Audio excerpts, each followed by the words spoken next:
I think that some Fed officials have mentioned about the China reopening, but the China reopening is a very complicated subject. It is not straightforward. Let me, first of all, mention that if you look at the statistics, Wall Street, and I'm going to use the technical term here, is urinating on themselves. They're so excited about the China opening that the Bank of America survey has got the most bullishness in 16 years over China.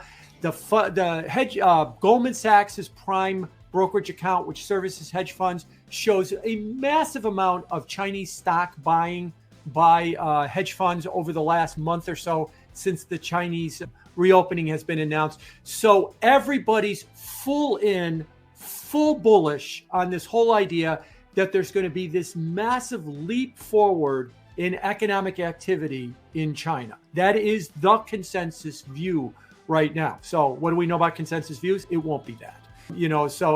But that said, it could be much greater or it could be much less or it could be something a little bit different. And here's the problem. I guess it really comes down to the big picture that I've been talking about on nearly 2 years now. We shut down the economy, we reopened the economy. Is that it? We just shut it down, we reopened it, and now we're going to return to 2019 and it's all going to be like it used to be? Or in that process, have we fundamentally changed things? And the shorthand I look at is we're never going back to 2019. The example I've used time and again is the shutdown and the reopening had a tectonic event on the Western economies. It ended the 5-day work week in the office. I know there's a bunch of boomers that think it's temporary. Yeah, go ahead, keep thinking that. It's over. We are now in a hybrid world, and we could argue whether it's 4 days in the office or 4 days at home, but we're in a hybrid world. The 5-day office work week, except for the poor slobs at Goldman Sachs and some at JP Morgan, it's gone. It's over with, and we're going to continue to move further away from it over the next several years. That's a big change. In other words, the economy is fundamentally different now than it was in 2019. Different does not mean dystopia. It means different. It could be better in some respects. It could be worse in other respects. What about China? China ended zero COVID. Is it going to, Wall Street's bullishness is after being locked in their apartments for 3 years, the Chinese are dutifully going to salute Xi for shutting down zero COVID. They're going to go right back to iPhone City for that 12-hour shift where they peel things off and turn screws and make our iPhone 14s and pretend like nothing has changed. That's what all the bullishness is about. Nothing has changed. They're going right. In fact, you hear a lot of them say, it's going to be just like 2019. Is it?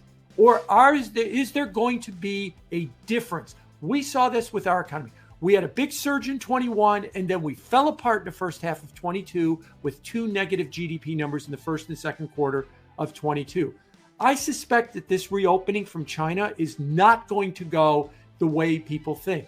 Does that mean it's going to be worse, or does that mean it's going to be better? We'll see which way it plays out. Finally, what's it supposed to mean for us, as opposed to, like, if you're not buying Chinese stocks, what does it mean for us?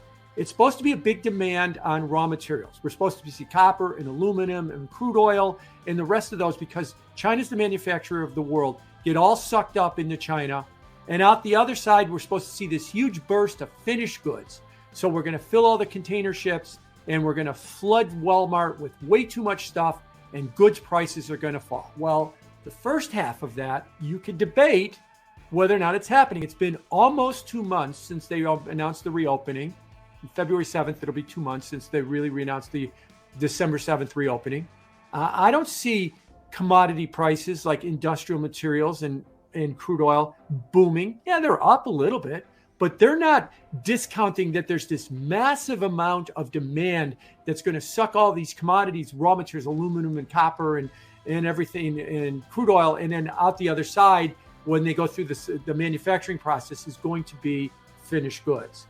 That's not really starting to happen yet. Maybe it does. Maybe it's coming. But right now, I think this is a really complicated issue. The last thing is, people want to believe that what this means is everybody is going to book a ticket to Paris, and they're going to go and they're going to empty the Chanel stores. And so luxury goods are going to be flying off the shelves. That demonstrably has not happened. Yes, airline traffic in China is up to other cities in China. And one of the reasons why airline traffic was up so much in the beginning was they had zero COVID. And what happened in zero COVID? You're walking down the street, remember, China is an authoritarian government. You're walking down the street, minding your own business, and some government official, and this is not being sarcastic, you get the point across. Some government official in a hazmat suit walks up to Mike, shoves a giant Q-tip in his nose. It tests positive for COVID. You are immediately taken to a quarantine center. But I'm from a city 700 miles away. You're stuck in the quarantine center. So when zero COVID ended, the first thing you did was you booked a flight to go home. And that's why you saw this gigantic surge of airline traffic come out of China right away. It is not a bunch of rich people thinking that they have to empty their bank account in luxury stores in Paris, which is what all the hedge fund managers want to believe it is as a sign that we're going to have booming growth out of China. Yes, I am a skeptic. China is reopening. China's growth will uptick. So I'm not saying it won't. I'm just saying that this whole idea that it's going to be a return to 2019, it's not going to go the way people think it's going to go. That it's going to be just like in the West. What were we saying in 20 and 2021 and early 22 with the reopening? Everybody's going to go back to the office 5 days a week. That's what the reopening meant. And it never materialized. I don't think it's going to materialize the way people think. So I think that the standard play of what does it mean that we're going to return to 2021 with China is not going to play out quite the way they think. And lastly, when he talked about the global situation, I also think he meant Europe. And I also think he meant that weather in Europe has been much warmer than everybody expects. The drawdown on natural gas has been much less because they don't have to burn as much gas to heat their homes. So their inventories of natural gas are at all-time highs for February 1st in Europe. And so this whole fear that there was going to be this gigantic drag on the European economy because of the higher energy prices that they had to pay to accumulate the natural gas to heat themselves during the winter is proving to not be as bad as we think. And you could thank the weather for that. By the way, that doesn't come without a consequence, I might add.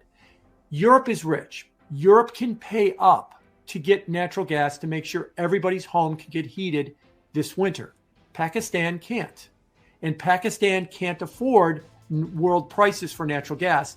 Pakistan is having rolling blackouts, and Pakistan is having rolling cuts off of gas. So people in the colder climates of Pakistan cannot heat their homes.